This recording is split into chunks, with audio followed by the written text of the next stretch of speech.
everyone. Thank you for coming and welcome. Hopefully all of you are here for the How Media Facilitates the Interaction Between Politics and Science panel of the Politics and Science Symposium.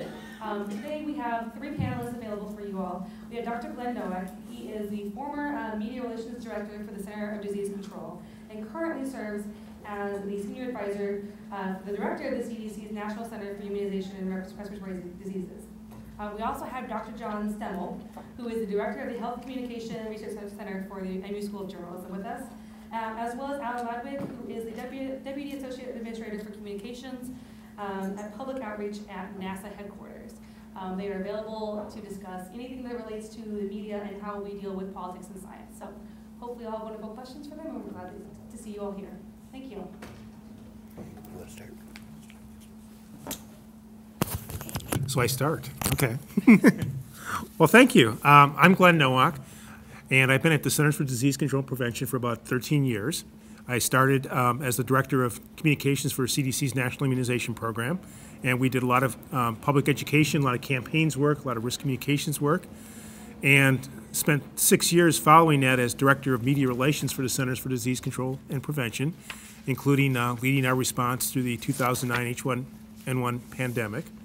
And then most recently, the past year, I've served as the senior communications person and a senior advisor to the director of CDC's National Center for Immunization and Respiratory Diseases. And that's the place where the nation's immunization recommendations stem from and come from, among other things. We're also the part of CDC that deals with influenza outbreaks and other respiratory diseases.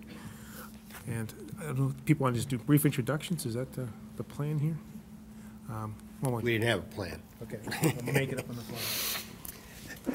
Well, I want to recommend that those of you that are really interested in media and science to check out a publication from the National Research Council. It's called Sharing the Adventure with the Public, the Value and Excitement of Grand Questions of Space Science and Exploration. And this was a workshop they did about a year ago out in California, and they finally got around to publishing the results. You can find it online on the National Academy or National Research Council's website.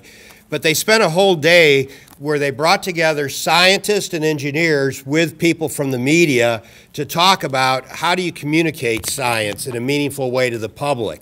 And it's really got some great things that came out of the conference. One of the things that focused a lot on was, of course, new media, social media, and the impact that's been having. And certainly that's an area NASA has been trying to do more in. We are recognized as a leader in government agencies for social media with our Twitter accounts, with our online activities. We were talking about gaming earlier. We actually just started a new game on our website. I should know the name of it. I think it's called Blast Off or something like that. You can look and find it. And you play against other people while you're doing it. It's like a space trivia game that's a lot of fun. We have our own NASA TV channel, which is actually for missions. It was used heavily during the shuttle program to actually keep track with the astronauts. It's used on the space station. But in the downtime, and we have 4 different HD channels, we can put our own programming and content. And while we don't really have the funding to do full-blown productions like you would see on a Science Channel or Discovery Channel, we do smaller things, and then we provide our content to the professional communicators and professional programmers like the Science Channel, Discovery Channel, National Geographic, those types of things. In fact, last year we were involved in over 60 television projects with the commercial media and 15 different movies. So we try to work with them also. And again, this is to help get the word out.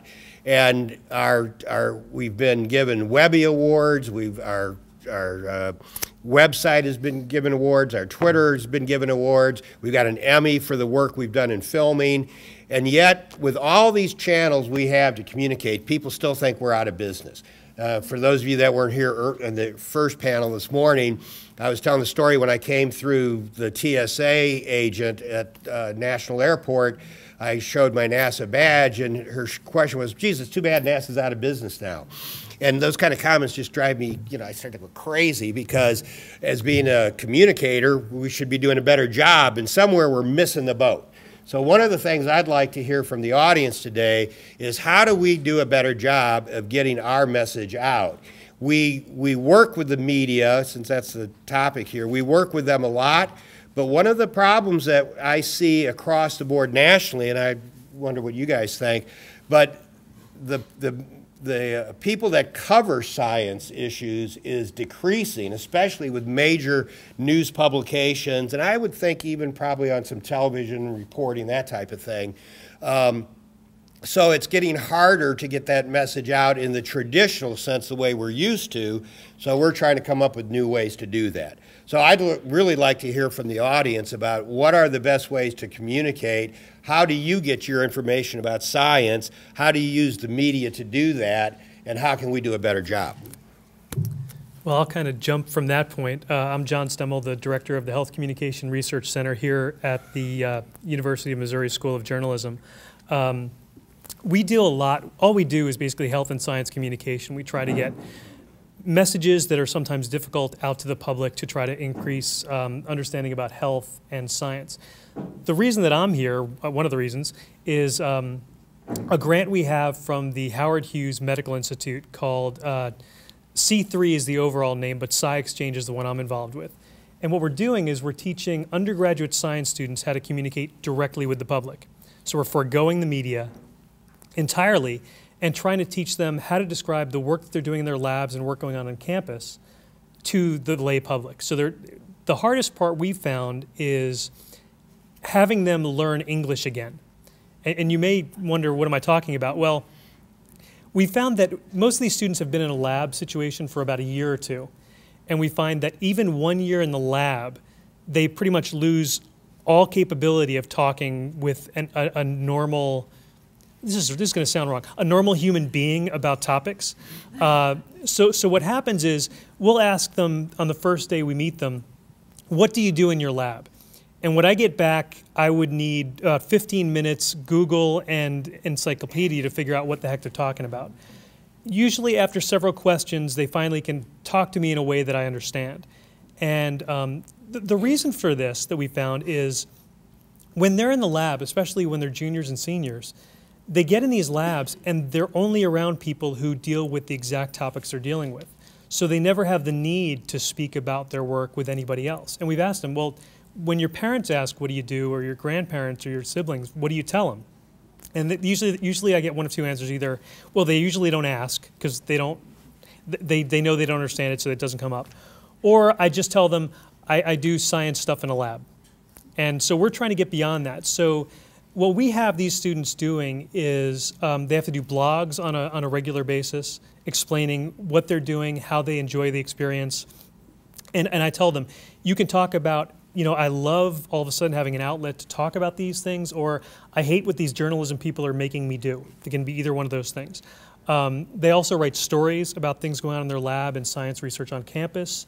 They have to do a photo essay and take photos to display science in some way.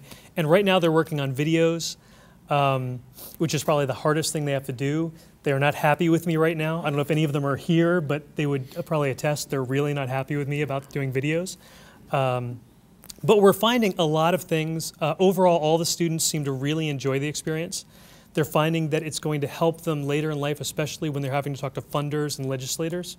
So all of a sudden now, instead of just spitting jargon out at them, they're able to talk in an intelligent way, in a way that people are going to understand, which should help them get funding later on. So I'm happy to talk more about it, or to hear what ideas you all have about your experiences with scientists and how they talk to you. And you struck on a good point there. And one of the things that came out of this workshop was the importance of stories. That's what people really can relate to, and I've been struggling with that as to how do we do a better job of telling the stories of what we do in the space program.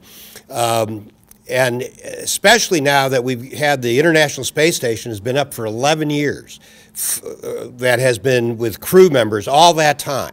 And I would venture to say most of the public doesn't realize that it's even up there now. And we've got one of the great communicators up there now, Pettitt, who has been trying to teach science from space with downlinks and that type of thing.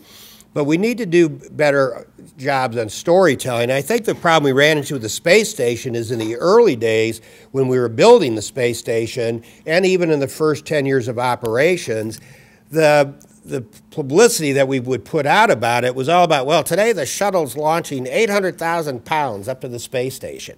And it would drive me crazy because I go, who cares how much pounds you take to the space station? That doesn't tell you what it's doing. That doesn't tell you what it's for.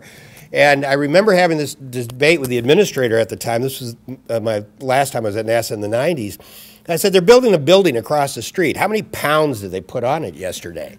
And finally, when I kept nagging, he said, okay, for you, we won't talk about how many pounds anymore. And then when I left the agency, the next press release that came out about the space station was back to the number of pounds.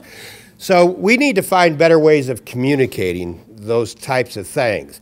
And so especially those of you that are journalism students and want to get into science journalisms, that would be the challenge I would lay out to you, is how would you tell those stories of what's going on? I would definitely agree with the stories. But I think a couple things I'd also add. Even if you have a good story, I think for many institutions and agencies, ultimately what they're trying to do is win over the public to what it is that they do. And they're also looking for support from policymakers, and they want their budgets to go up. And I think sometimes, though, people expect that there's a strong connection between having a good story and those outcomes. And I guess my experience would be that I don't think there's such a strong connection. And there's definitely not as strong a connection as we would like. A terrific example, I don't know if people saw the movie Tornado Alley. It was a wonderful IMAX movie that came out about a year ago.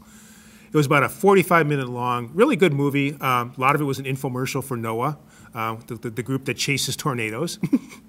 And it highlighted what they do, really good story. It highlighted that their budgets were being cut, that they weren't getting the support that they used to have. Did it result in an increase in NOAA's budget? Great story. No.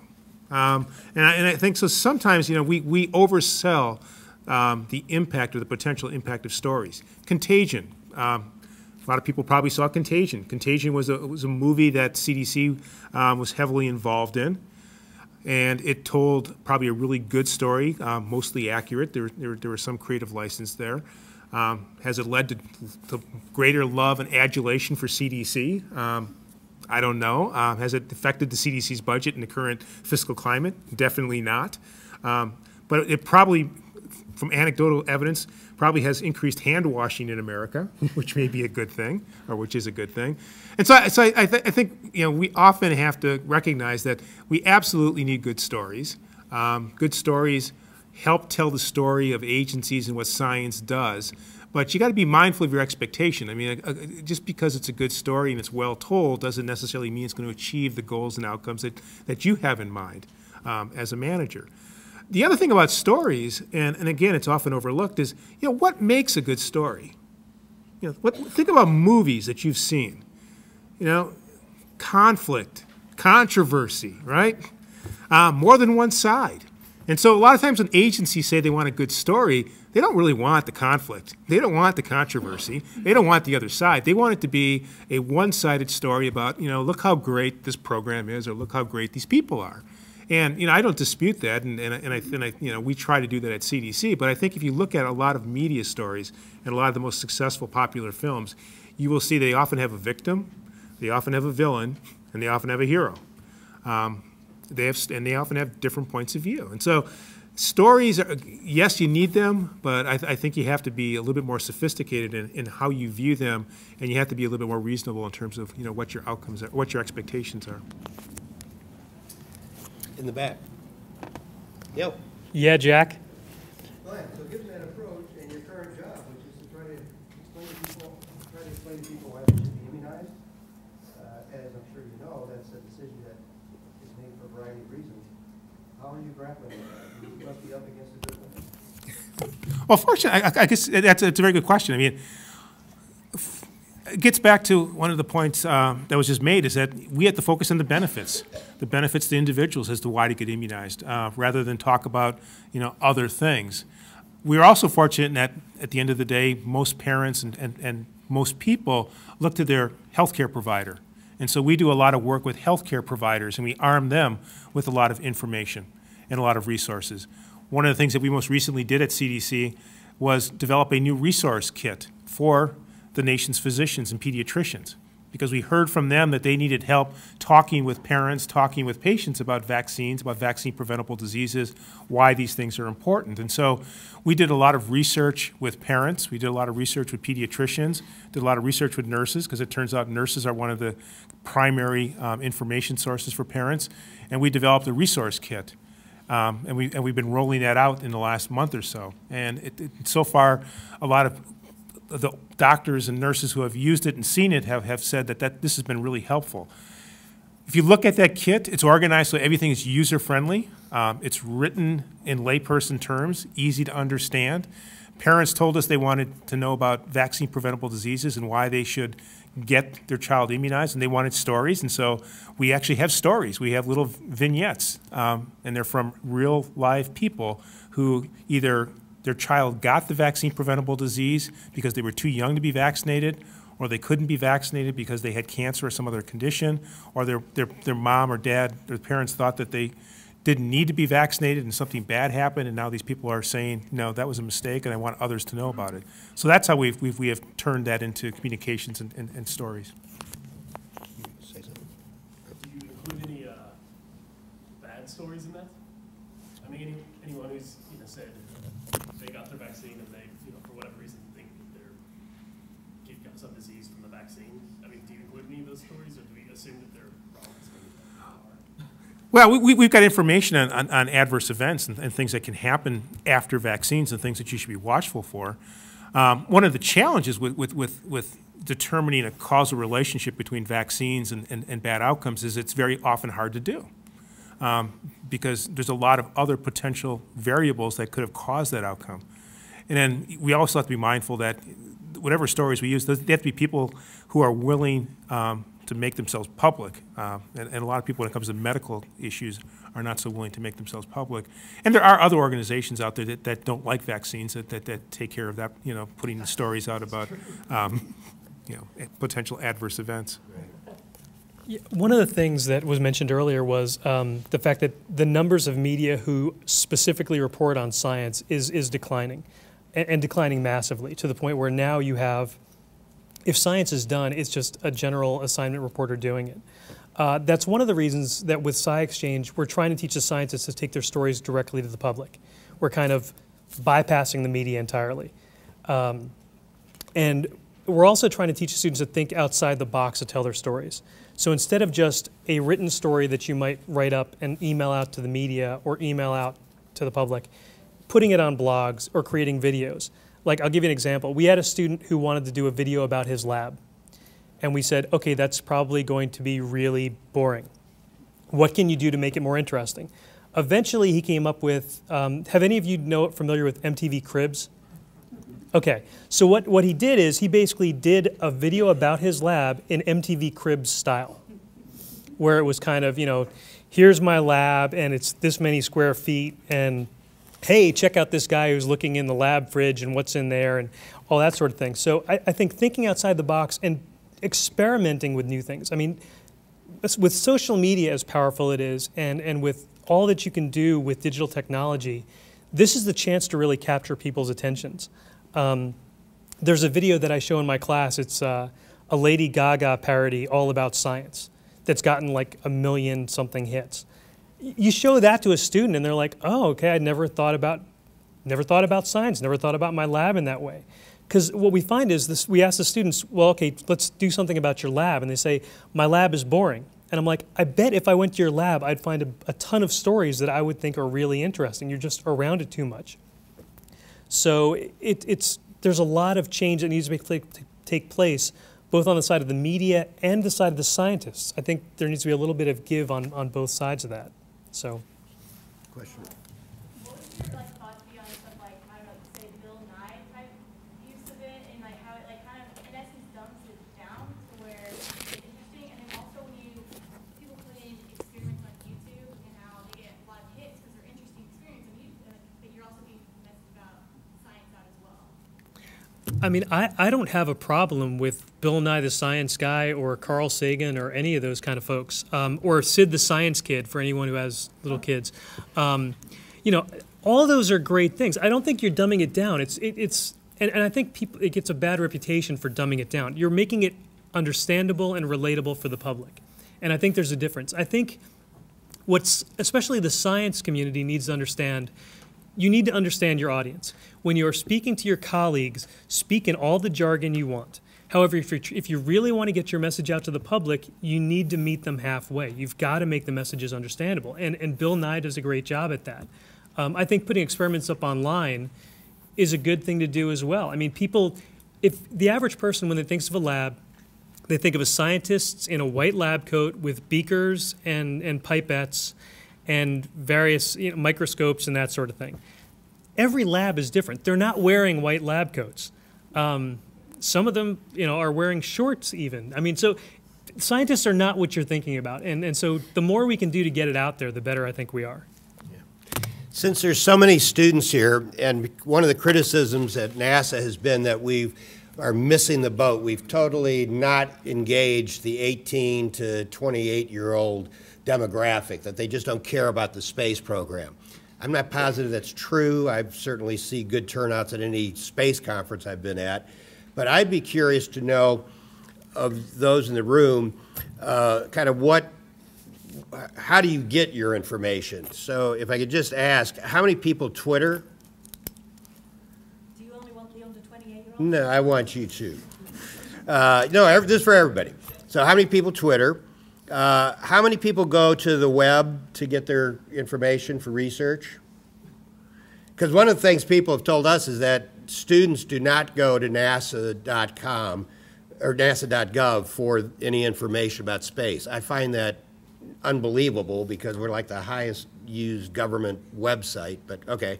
How many of you do video games? That's The male in the audience. Yeah. How many of you read magazines as a source for news and stuff? They can be online magazines. Or online, yeah, okay. And newspapers, like a daily newspaper? TV news? Or Facebook? Okay. Well, pretty good. I got no information from that. I don't know what to do with that. Other than, yes. Okay, well, I'm a communication scholar as well as political science, and so I worked with Representative Eddie British-Johnson in Dallas, and she's big on NASA and STEM education, as in we talked about the last time. But how would a communication person who has no knowledge really about the science world start to help, I guess, because I mean, this is something that I have the skills, the communication skills, but I have no science skills. How should I go about trying to influence, go into that new direction? Well, I think maybe we all have an answer to that. My own answer was I was a humanities major. And so what I've learned, in fact, I was saying earlier that the way I got into space was organize a conference just like this many, many years ago. And then what I've learned on the job. I've learned because I got attracted to the space program. I wanted to help communicate it, so I just had to dive in and start learning about it. And I would read everything I could get my hands on. I talked with scientists and engineers to have them explain it to me. And you just have to make a personal effort to get to know that.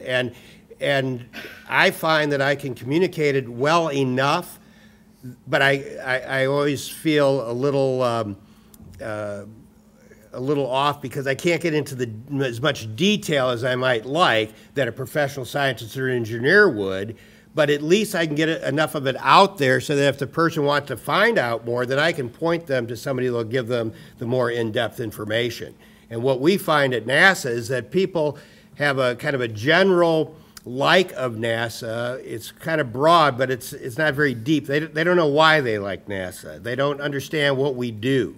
So those of us in communication have to kind of dive into each of the areas that we are communicating, and that's why we have people that are embedded in each of our mission directorates at headquarters. A mission directorate is something like the Human Spaceflight Program, the Space Science Program, the Aeronautics Program, and so that person has to attend staff meetings with that group, has to read the literature and things from that group, and it's really a personal effort and a commitment that has to be made. Yeah, I have no science background aside from, I think I took chemistry in high school, and I'm this journalism representative on this grant to educate science students about how to communicate. You're bringing the communication to the table, and that's the part that typically the science community can't do. So it's a lot of learning on the job. It's a lot of attending all the meetings you can, reading what you can, going to conferences and trying to pick up that information. But it's not bad for the science folks to also have to be able to talk to you. And the more that they can explain it to you in a way you can understand, they'll be able to do it if they're called on to do interviews and that kind of thing. So I don't think the fact that you have no science background is a negative. I mean, if you have some, it helps, but it definitely does not limit what you can do at all. Well, when I started, I was a journalism major, and so I majored in journalism so I could avoid math and science. That said, I went on to get my PhD, and so I know a fair amount about the research world, and I've had to do research projects as part of my graduate work. I also was an assistant, later an associate professor at the University of Georgia, and so I've done a lot of research.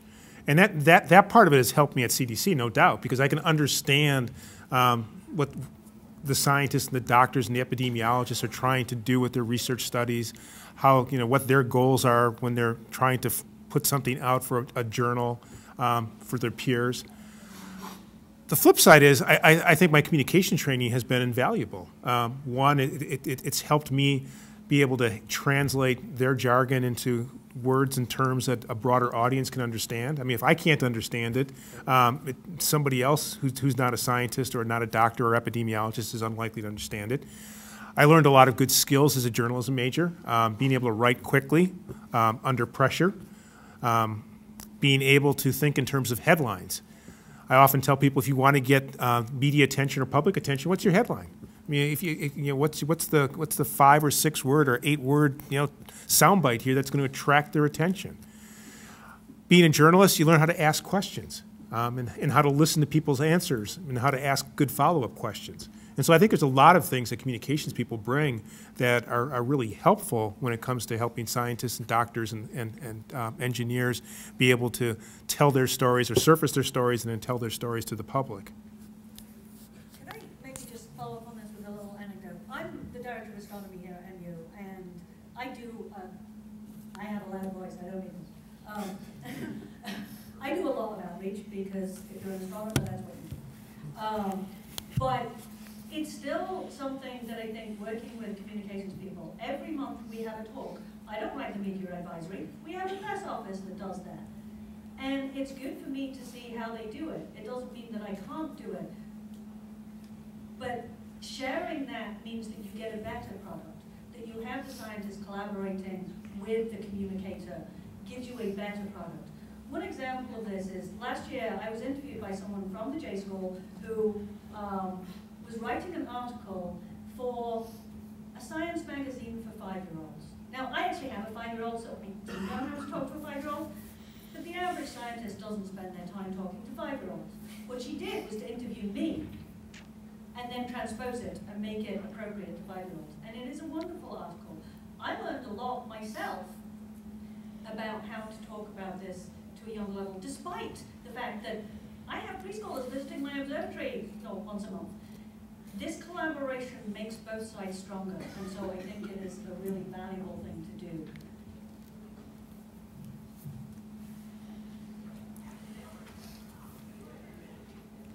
I have a concern about sound bites and 140-character messages. The dark side of that is that we face some very complex problems and issues that can never be explained or even discussed in 140 characters.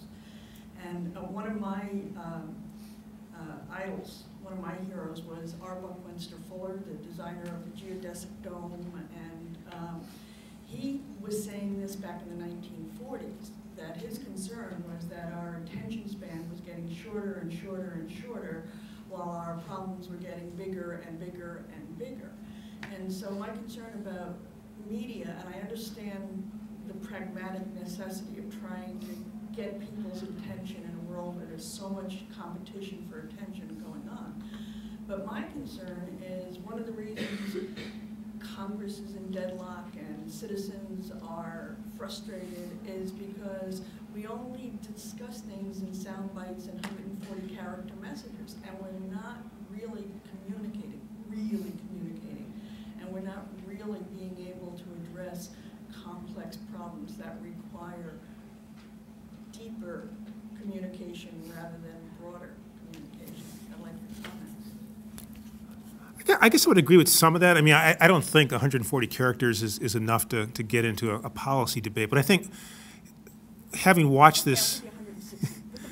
No, but I think a couple of things strike me, because I see this at CDC and in other places all the time. We all want other people to care as much about our topic as we do, and that's, I think, an unrealistic assumption. And if we think about our own lives, I'm busy enough with my own family and my interests and public health, and as a result, I don't have a deep understanding of NASA. And if I wanted to have a deep understanding of NASA, I would have to have some reason to be motivated to have that deep understanding of NASA. And if I had a deep understanding of NASA, I probably would have a deep understanding of EPA. And so I think it's unrealistic to expect that every single citizen should have a deep interest in all the different issues and be willing and able to drill into the complexity of it all. I think, you know, we would have no communication. Communication was shut down at that point, because we'd all just go, look, you know, thanks, but no. And so I think at some point you have to decide, you know, who really is the audience, and for the people who are interested in this, you know, what is the best way to engage them in dialogue and to get them involved. And I think that's some of it. I think if you want to talk about more stuff, you probably have to communicate directly with your audiences and not rely so much on trying to have the news media or the newspapers be your translator or be your presenter. And because if you rely on them, you know, it's their story. You know, they're the one putting the story together, and it's not your story. And so I think you got to keep that in mind. So I do think you have to have direct communication, but I think you have to be, you know, find ways to make your issues accessible. And I think the final thing I would say is that you know, a lot of the political issues you see, I think, are not so much the length of the communications; it's an unwillingness to listen to another side. I mean, one of the trends these days is we all prefer to seek out information that already is compatible with our current point of view, and then we don't want to hear the other stuff. And I think that's probably a bigger hurdle than the length of communications. Yeah, and I would agree. It depends on what your objective is of what you're trying to communicate. So Twitter may not be the right medium to discuss a policy issue. You'd do it some other way. And one of the things we're especially fighting, because funding is being decreased for our communication activities, is who is that audience we need to be communicating with. And that's the other part I struggle with is, you know, do you reach, you know, the pyramid of the attentive scientists or people attentive to science, the kind of interested, there's like 4 or 5 different levels. It's like, well, which level do I have to go after? I guess it depends on what my objective is. And then how much information and what's the right vehicle to get there. And that's something we struggle with a lot, is who are we trying to communicate with? You know, the general public, I don't think, understands NIH or NSF any better than they do NASA, yet NIH budget doubled over the last 10 years. It's kind of flattened out now. NSF's, or National Science Foundation's, budget has gone up significantly over the past 2 or 3 years. I don't think, if you go down the street and ask somebody, what does NSF do? I don't think, that's even worse than people not knowing what NASA does. I don't think anybody has a clue what NSF does, but it hasn't hurt their funding. So does that mean we should just be communicating with Congress because that's where the money decisions are made? Do we need to care about what the public thinks? The polling data on space program for the last 50 years has been pretty consistent. You know, there's some people that think NASA is great. There's other people think it's a waste of time. There's some that think we should get more money. There's some that think we should get less money. But the views on that have been fairly consistent at the high point of the Apollo program to the day after the Challenger space shuttle accident. So we struggle all the time with who is this audience we need to be going after, and who is it that we need to convince that what we're doing is great stuff. Yeah, I'll just be real quick on this. The beauty of the age we live in today is there are more outlets for people to get information out than ever before.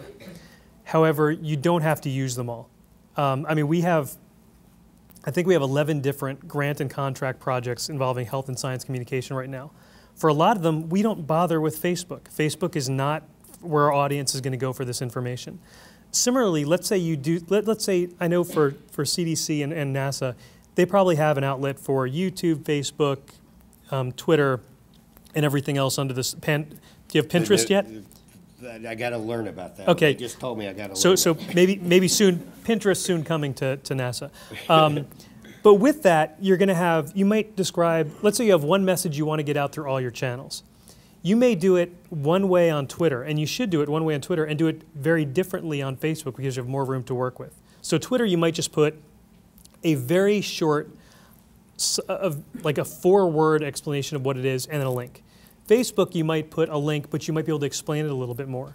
Then you might have a blog where you can go into more depth. You might have a website where you have a full article that you can link to from these other places. So I think you have to really be aware of what your communication channel is and what the limitations are. I think that's something you really have to think about. And I was going to say, and I think some of the success of gets back to some, unfortunately, the simplest of it. I mean, why does NIH get funding, or why are they so loved? It's because people at some level understand very simplistically that they're funding research that can lead to cures and help treat diseases, and people are in favor of that. I think the National Science Foundation, I think most people's mental model is that you're funding science education, and science education is a good thing. They don't probably have any more depth of knowledge regarding NSF than that, but funding science education sounds like a good thing. At CDC, we're trying to get across the message that we're protecting your health 24/7. And so again, simplifying it so that, yes, it's relatively short, but it helps simplify it so that people can keep that in their mind. I would also say to what you said about what you were saying. I know a lot of times on Facebook, I don't actually use Twitter yet, but there's lots of different sites that I follow, and the communications on Facebook are not ever very in-depth or significant, but they usually have a link that you can go to, a journal article, not usually a journal article, but a magazine article, a newspaper article. So I don't think most people that use those use them as, they see the link and they're like, oh, that's cool. I'm sure there are some, but those people are probably not in the potential audience pool even. So I guess what I mean is like the interconnectedness of it all, which is on the name of the internet, is what helps it. Twitter by itself would probably not be much of a medium for real information transfer, but then you can link it to new scientists or something. So, yeah. Just one historical fact.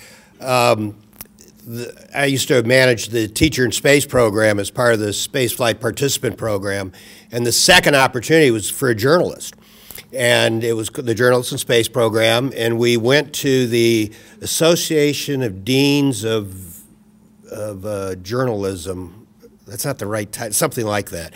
We went to them to help us create the requirements and the rules that we would have to select a journalist. We actually got to the national final, or semifinalists. We had 40 journalists that had been selected, and the day of the Challenger accident, I wasn't there. I had to actually go back to DC for a meeting on the Journalists in Space to figure out how we were going to take the 40 to get down to 10.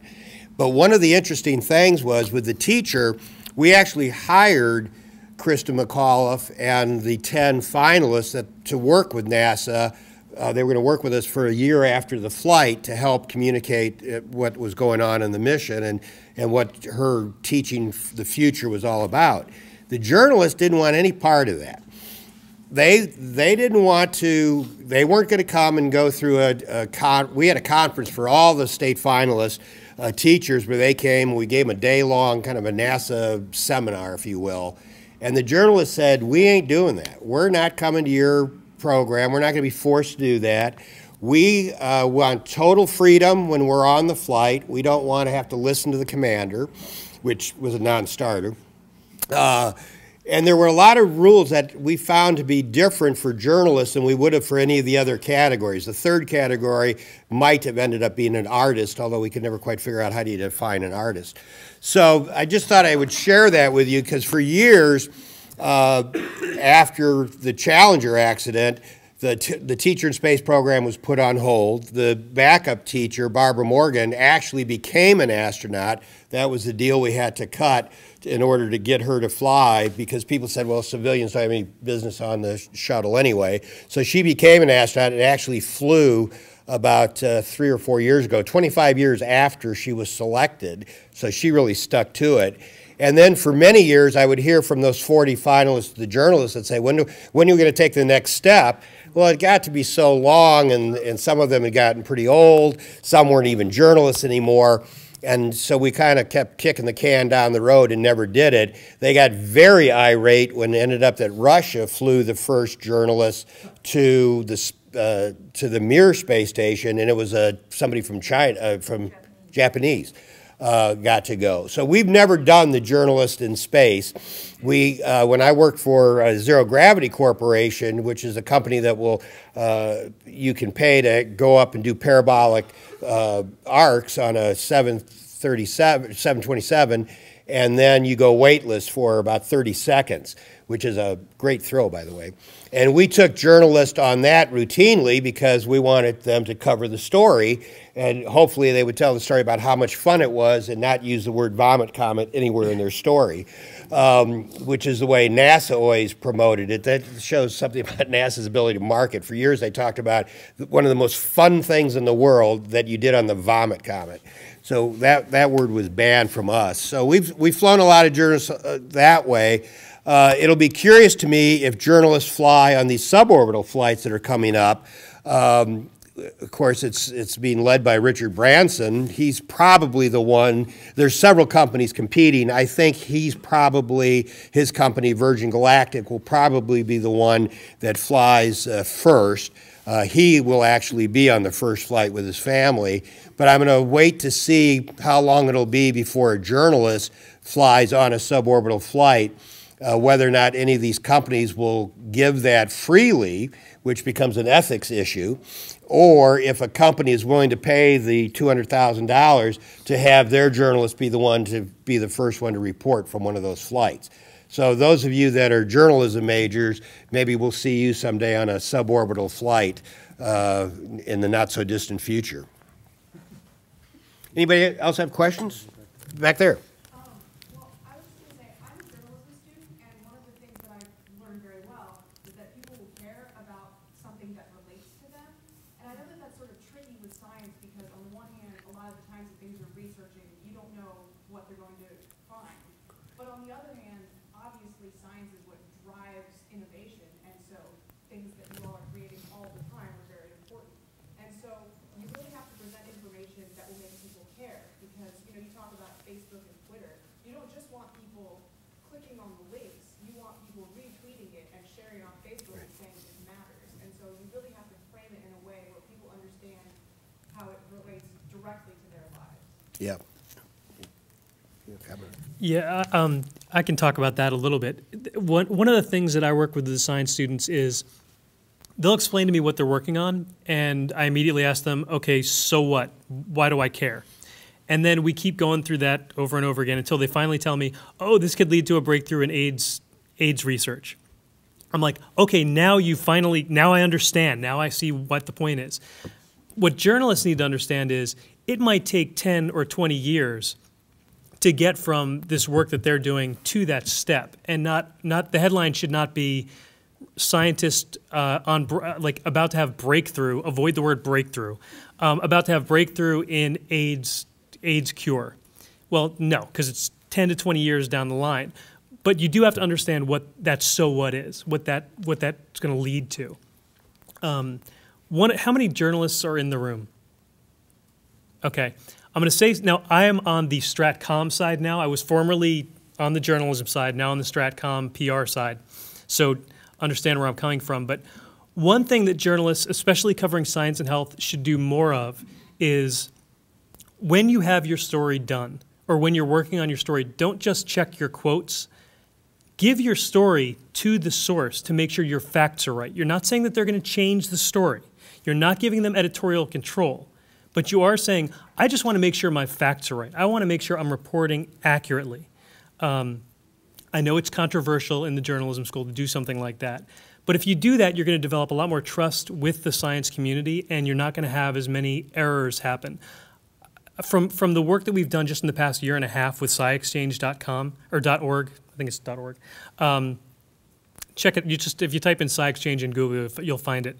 But one of the things we found is a lot of science researchers just at MU won't talk to us because they've been burned by the media before. You need to build that trust back up, and by saying, all I'm trying to do is get this right. I just want to share this part of the story with you, or share this story with you. Can you fact check? Because you're not going to be familiar with this. This scientist has been working on this for a decade. In a matter of hours, you're not going to become an expert. So the more you can do to work with the scientist or with the doctor or researcher and get your facts right, the better off you're going to be in the long run. And the better off the public is going to be because they're not going to get misinformation. Along those lines, aren't you sort of asking for almost a catch-22 situation where you're saying simplify it down enough to where you're going to say, yeah, I'm working on AIDS research, but really, in fact, there's stuff may turn out to work with AIDS or may turn out to work with another cellular mechanism. How do you walk that line between making it simple and exciting enough for the public and actually being real? Because it seems like, at least when you watch the news, especially on something video, it's, oh my gosh, they did all this, but when you read the real story, you actually read the article, it's not really anything to do with that. They sort of took the top sentence and said, oh, we're going to make a story. Right. So how do you walk that line between being real and being interesting? It's definitely a fine line. Even with the students, we've gone around and around when we're in the editorial process of, they'll write it one way in jargon because they just don't know a better way to describe it. We'll say, well, how can we explain this in a way that people can understand? We'll put it in more plain language, and they'll say, well, no, that's not right anymore. So it is a definite give and take. You need to get it as close as you can to right as possible, and make it understandable to the public. I'll give you an example. When you're in grade school and you're taught about how the planets rotate, usually they describe it as a cell, how electrons and neutrons rotate around. Now, with planets, that's not how it actually works, but a grade school kid is not going to be able to understand the true dynamics of that. So it's kind of that introductory step to get them to further understanding. We need to do that more with, I'm not going to say journalism, with communication, to saying, okay, this is a way that people are going to understand. Is it exact? No, but if we try to make it exact, no one's going to understand what the heck we're talking about. So it's a fine line, and I'm not going to say it's not. It's easy to do. It's not. And unfortunately, journalists are on significant time crunches. So you have to do the best that you can within that time crunch. As a PR person, you have a lot more room a lot of times to play. I would also say that scientists have a responsibility to communicate, especially if you're getting federal dollars.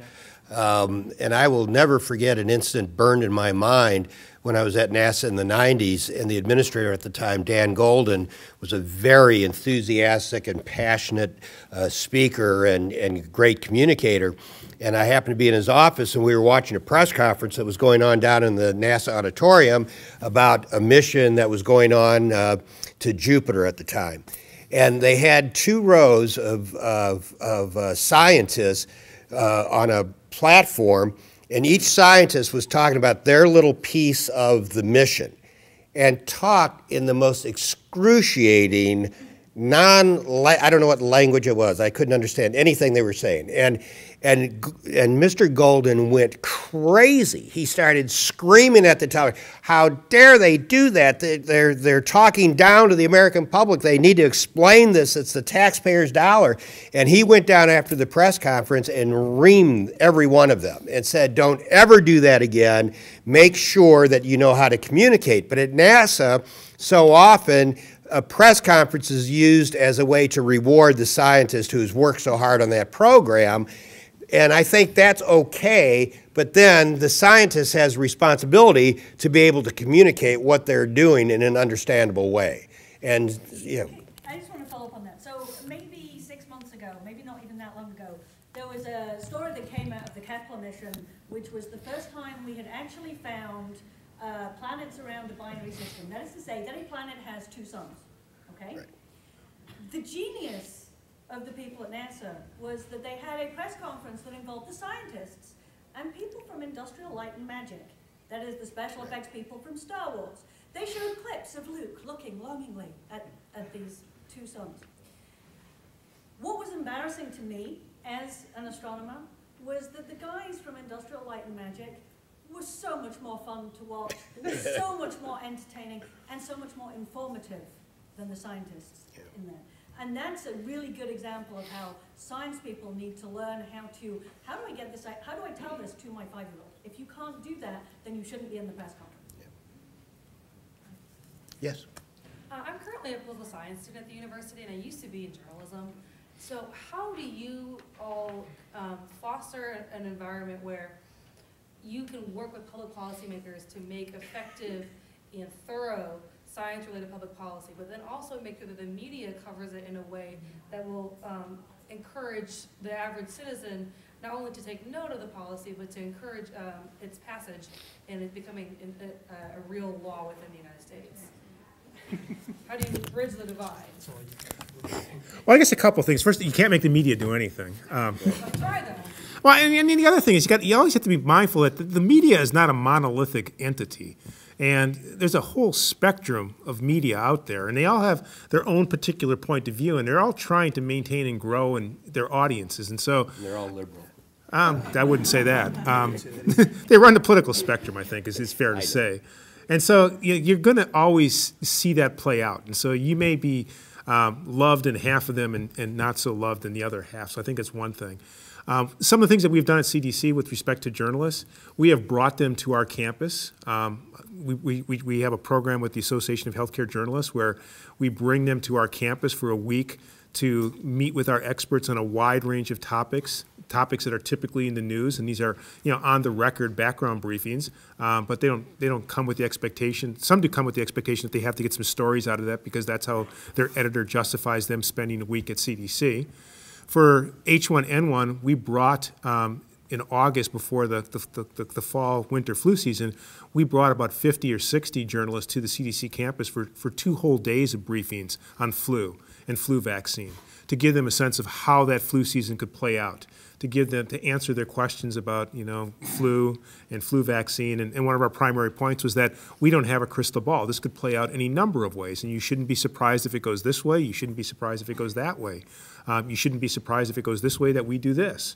And that was really helpful, and I think they found it to be very, very useful. And we had many of all the national media were there for that. In fact, when we originally envisioned that, we thought we'd have 10 to 15 media outlets, and then word got out among the media, and they all wanted to be there. And so we had 50, 60 of them there for 2.5 days.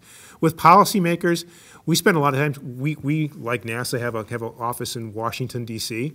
That deals with congressional staffers and members of Congress.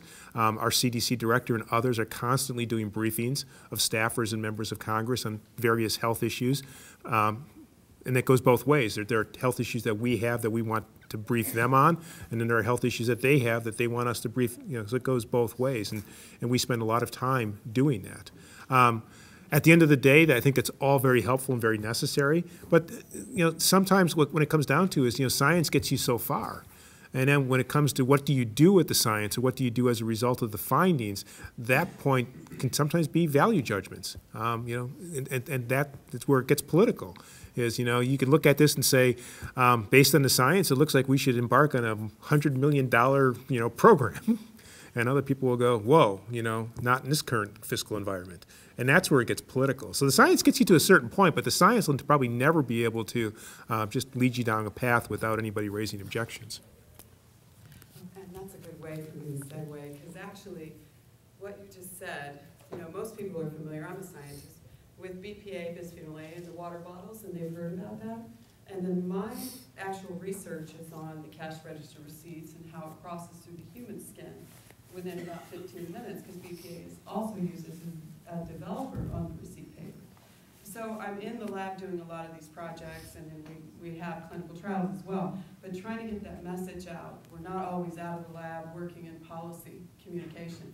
But what I see is happening is we're getting so polarized in our, we don't communicate well with each other and say, this is important. Why is that important? Because it causes all these health endpoints that later you can have, problems. So we're up against a lot of things, because you also have to consider economics, you have to consider, do people care, and how do you get that message out there to make them care? I spoke with her at lunch. I'm never drinking bottled water again. In the back? Generally speaking, policy is never made on the basis of science. Science serves it sometimes, but it's made for other reasons. The scientists are very mistaken about that. For example, in the BPA case, there's less BPA in bottles now, not because scientists showed it's bad for you, not because the policy was instituted, but because the people who make it were going to lose money if they continue to sell it. That is the basis of a selling point in science, whatever it is. The typical scientist thinks, well, I'm right about this, and so everybody should do things the way I think. That's arrogant, is actually what it is. You have to be able to explain your science to a person in terms they can understand and they value, economic, personal health, whatever, and do it in about 2 sentences. I do this about every other day, and I've never found a science story that I can't do in 140 letters. So it's doable. Scientists just have to learn it. That's all. Any other questions? Sort of with regards to what's just been said, at least in my perception, my family is very much, I guess, scientifically oriented, but almost the nature of how science is done, I think, is the fundamental issue. That's the problem with communication, is that science, at least in my perspective, it always seems people argue that science is political, and in my experience, we just take what the nature decides. If the Earth is going to get warmer, it just got warmer. Like, we didn't decide that it's going to get warmer, that the climate is going to change. That's just how it is. What you're going to do about it may be political, and how you're going to react may be political. But it seems like there's always this argument that science is somehow politicized, and I don't know if there's much communication to argue that it's really not. I don't know if you guys have that stuff, or based on a lot where people say, oh, you're just being political, and you have to sort of come back and say, well, this is just maybe what our research found out, or maybe what we've come up with. So especially with NASA and sort of climate issues, and then with H1N1. Yeah, we had a climate issue a couple of years ago under the previous administration. I wasn't there at the time, but and it wasn't on. I'm sorry, it wasn't on climate change. It was on another issue where a scientist at JPL was doing something and had a press release that talked about evolution, and somebody at the White House tried to insert creation into it. So it got a huge backlash, and then we actually had to have rules now for how do our scientists actually communicate. So we have a policy that's been developed for that. A similar thing happened with the climate change issues, where the whole climate gate thing, we got in the middle of that because some of our scientists were mentioned as being part of that.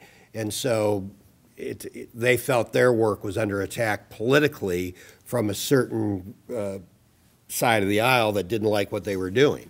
And so that became a problem. So there's the scientists at NASA try to say, look, we don't have a position on this. Here's the data. Here's what the data is telling us. The data is telling us the Earth is warming, the ozone is shrinking, the this, that, the this.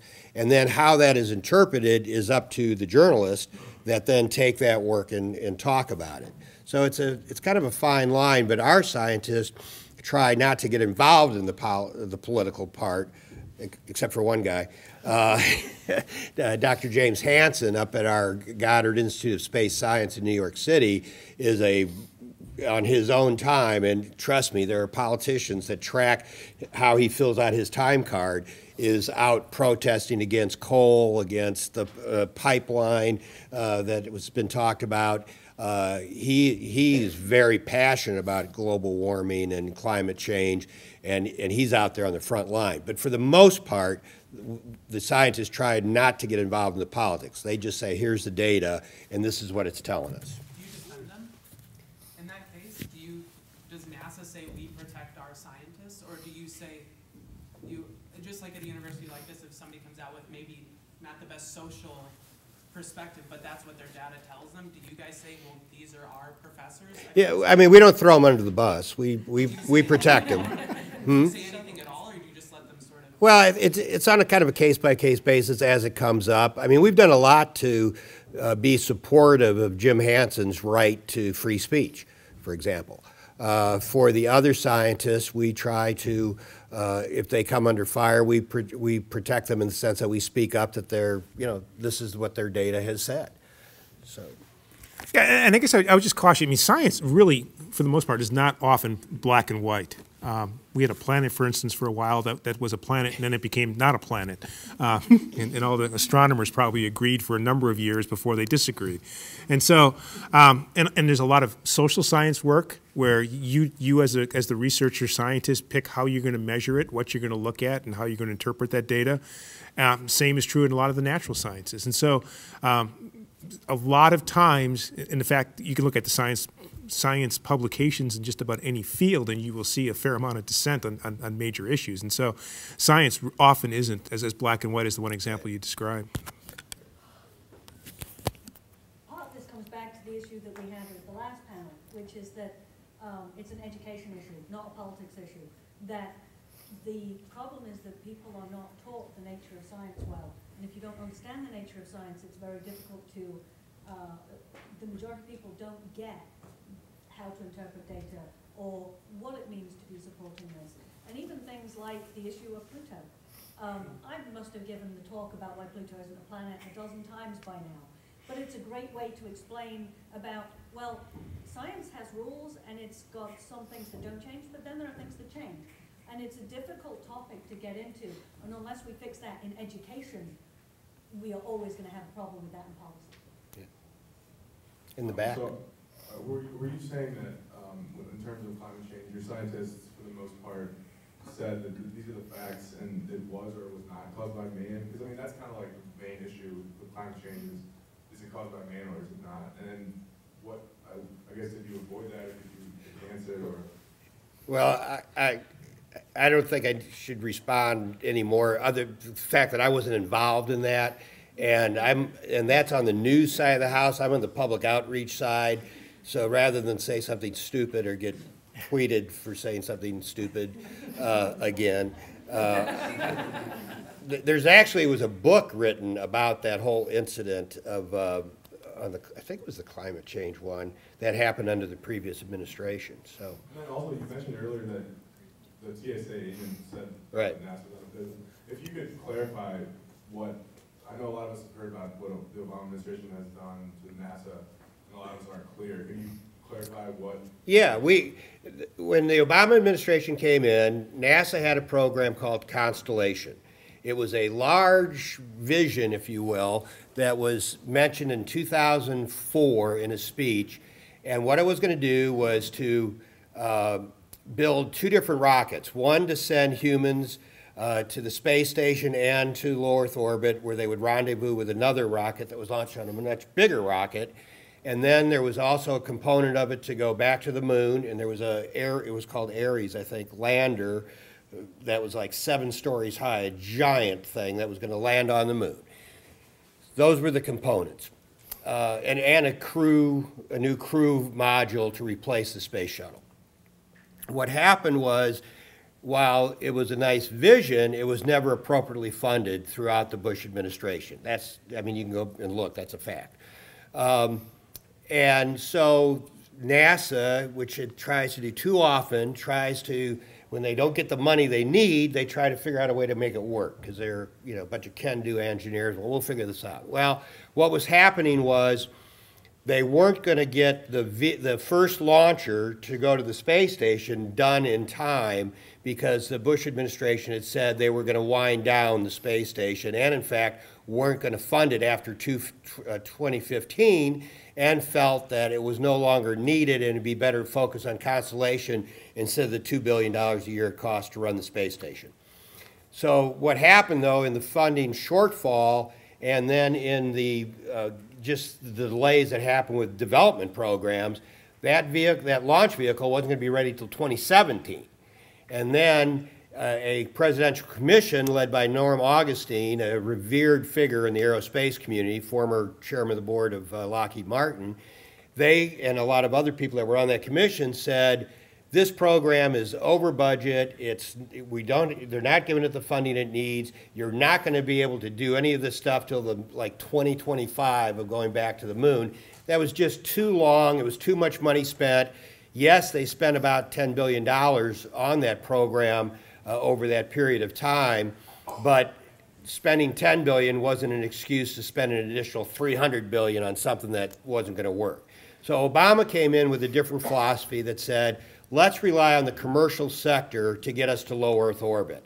And that spawned companies like SpaceX, Orbital Science Corporation, which is kind of not a legacy company. They've only been around about 40 years compared to some of these other companies, or 30 years, I think it is. And that we would rely on them to send cargo and crew to the space station. And so there was money that was going to be set aside to help them do that. Not through cost-plus contracts, but through just a fixed fee contract, which was unheard of at NASA. Another part of it was that we were, because of Congress, asked us to save the Orion capsule. That's the capsule that's going to replace the shuttle, and that has remained with the program, and that will be used to go beyond low Earth orbit. Then a launch vehicle that the Congress wanted us to have so that NASA had its own developed launch vehicle, the Space Launch System, some people refer to it as the Senate Launch System, has come along, and that is in the program now also. So this program, it was called it didn't have a specific destination by a specific date that a lot of people at NASA feel that we need. Like we had the Apollo program, Kennedy said we're going to the moon in 10 years, and that focused everything at NASA towards that goal. The conditions that allowed that to happen don't exist today, and because of the political nature and the political cycles, it's very hard to keep a long-term program on track. So this way it breaks it down a little bit more. It's called a capabilities-driven program that was going to have a lot more investment in technologies that we never had invested in, that you need to if you're going to have a successful program beyond low Earth orbit, and more funding for this, some funding for commercial program, but it's only 10% of the human spaceflight budget. So that's kind of where we're at. The top three priorities for the fiscal 13 budget are fully utilizing the space station as a national laboratory, keeping the Space Launch System and the Orion vehicle on track. Oh, and as a piece of that space station is the commercial capability to get there. And then the third one is the James Webb Telescope, which is this program that is significantly over budget, behind schedule, and has really eaten the lunch of the science budget. So those are our top three priorities. Those are what we're focused on. And that is supported by the Space Authorization Act of 2010 that was passed by a bipartisan Congress. So we think we're doing the right things. There's some argument going on now about, well, you should put more money into the Space Launch System than the commercial, but if we don't do this, we're going to continue to pay Russia $600 million a year to fly our astronauts up to the space station, and I don't think that's a good idea.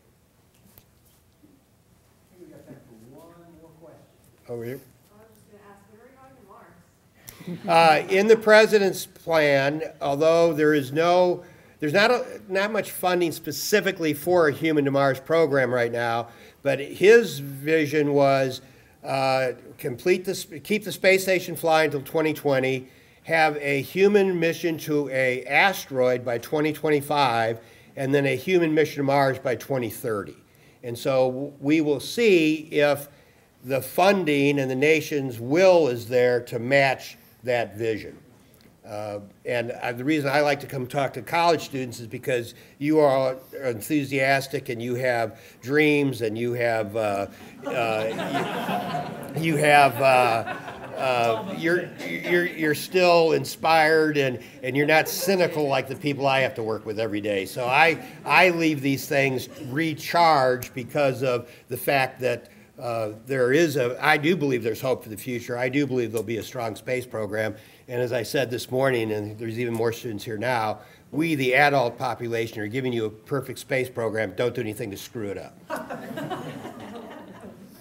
Well, I think we're just about out of time. There's one more panel today at 3:30 in Jesse Wrench, which is Sean Otto and Jonathan Rushholt talking about science and politics. What a surprise. And sort of culminating all the things we've heard about today. So this was an excellent panel. Thank you very much.